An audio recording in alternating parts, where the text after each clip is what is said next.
వీళ్ళ అహంకారం ఇంకా తగ్గలే, వీళ్ళ బలుపులు ఇంకా తగ్గలే. ఇవాళ ఏం మాట్లాడుతూ ఉన్నారు సోదరులారా?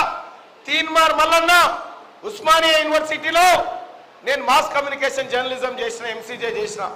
ఇదే కాకతీయ యూనివర్సిటీలో బ్యాచిలర్ ఆఫ్ ఫిజికల్ ఎడ్యుకేషన్ చేసిన. అదే జేఎన్టీలో ఎంబీఏ చేసిన.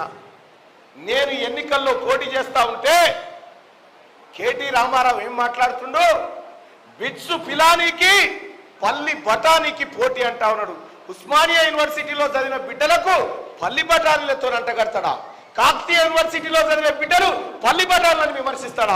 ఈ పట్టభద్రులను మొత్తానికి పల్లి బఠానీలని చెప్పి విమర్శిస్తున్న ఈ కల్వకుంట్ల తారక రామారావుకి పట్టభద్రుల ఓటు అడిగే నైతిక హక్కు లేదు.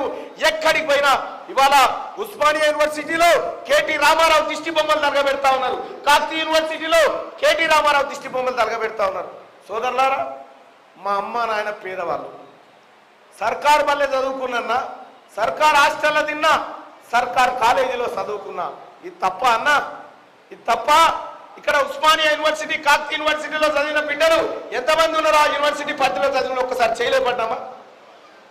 ఇంతమందిని పల్లి బఠానీలను తిడుతున్నటువంటి కల్వకుంట్ల తారక రామారావుని ఏం చేద్దామని నేను అడుగుతా ఉన్నా.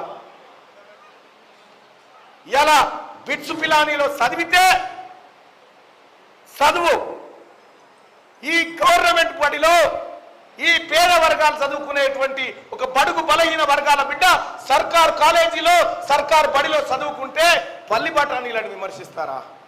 న్యాయమా ఇది? ఇది అహంకారం కాకపోతే ఇంకేంది?